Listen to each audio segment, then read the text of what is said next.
স্ত্রী এবং মা একটা পুরুষের কাছে এই দুই নারীর অবস্থান কিন্তু দুই প্রান্তের মতো। আসসালামু আলাইকুম, কেমন আছেন সবাই? আশা করছি অনেক ভালো আছেন। তো সকালবেলা নাস্তার মাধ্যমে কিন্তু ভিডিওটা শুরু করছি। তো সকালবেলা একটা সবজি দিয়ে চাপটি পরোটা করব। আ এটা খুব সহজ মনে হয় আমার কাছে। যেদিন নাস্তা বানাতে ঝামেলা মনে হয় ওইদিন কিছু সবজি থাকলে সবজি দিয়ে একটা ঝটপট পরোটা তৈরি করে ফেলি। তো আজকে পরোটাটা একটু ঘি দিয়ে ভেজে নেব। ঘি দিয়ে ভেজে এই সবজি পরোটাটা আসলে খেতে অনেক ভালো লাগে। তো সকালবেলা নাস্তা শেষ করে বাকি কাজগুলা করব। আর এই সবজি পরোটাটা খেতে কিন্তু তরকারির প্রয়োজন হয় না। তো সস স্প্রেড করে দিলে বা মেয়োনিজ স্প্রেড করে দিলে বাসার সবাই খুব ভালো করে খেয়ে ফেলে।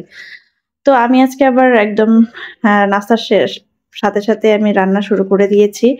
এখানে আমি ডাল বসিয়েছিলাম আগে, ডাল বাগার করে নিব। তো জিরা আর তেজপাতা, শুকনা মরিচ ফোড়ন দিয়ে টমেটো দিয়ে আমি ডালটা বাগার করে নিয়েছি। এটা ছিল ফুলকপির ডাল। ইদানিং আমার কাছে ফুলকপির ডালটা অনেক ভালো লাগছে। যদিও এটা আমি ফেসবুক থেকে একজন আপুকে দেখেছিলাম রান্না করতে। আমি কখনো এটা রান্না করি নাই। তবে ইদানিং আমি ৩-৪ বারে রান্না করে ফেলেছি। অনেক ভালো লাগে খেতে। আর এদিকে পেঁয়াজকলি দিয়ে মাছ ভুনা করব। তো সব মসলা দিয়ে টমেটো দিয়ে পেঁয়াজকলিটা আমি কষিয়ে নিচ্ছি। পেঁয়াজকলি দিয়ে মাছ ভুনা কিন্তু খেতে ভালোই লাগে। তো আমি যেটা বলছিলাম যে না, পুরুষের জন্য স্ত্রী এবং মা দুই প্রান্তের নারী। কারণ তার কাছে যেমন স্ত্রী গুরুত্বপূর্ণ তেমনই গুরুত্বপূর্ণ হচ্ছে তার মা। দুই নারীর অবস্থান টোটালি কিন্তু দুই দিকে। স্ত্রীর ভালোবাসা কখনো মা দিতে পারবে না, বা মায়ের যে আদর, যে ভালোবাসা, সেটা কিন্তু স্ত্রী দিতে পারবে না। একজন পুরুষের জন্য তার মা এবং তার স্ত্রী দুজনই খুবই গুরুত্বপূর্ণ। যারা এই প্রশ্নটা কোনো পুরুষকে করে থাকেন, আপনার জীবনের জন্য সবচেয়ে গুরুত্বপূর্ণ কে, এটা খুবই নিহাতে একটা বোকার প্রশ্ন হবে। কারণ দুইটা নারীকে সে কখনোই ত্যাগ করতে পারবে না। যদি একজন সুপুরুষ হয়, সে কখনোই মায়ের জন্য স্ত্রীকে ছাড়বে না বা স্ত্রীর জন্য মাকে ছাড়বে না। কারণ এই দুইটা মানুষই হচ্ছে তার দুই পাঁজরের মতো।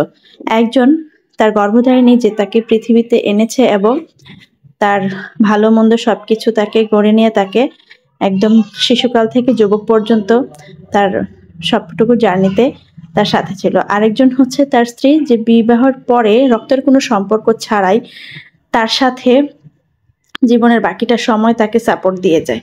তো এই দুই নারী হচ্ছে তার জীবনের সবচেয়ে গুরুত্বপূর্ণ নারী। কেউ যদি দ্বিধাদ্বন্দ্বে ফেলতে চান কোনো পুরুষকে, তাহলে এই প্রশ্নটা করতে পারেন। যে প্রশ্নটা আমার কাছে মনে হয় খুবই বোকার মতো একটা প্রশ্ন। কখনোই একজন পুরুষকে এরকম প্রশ্ন কেউ করবেন না।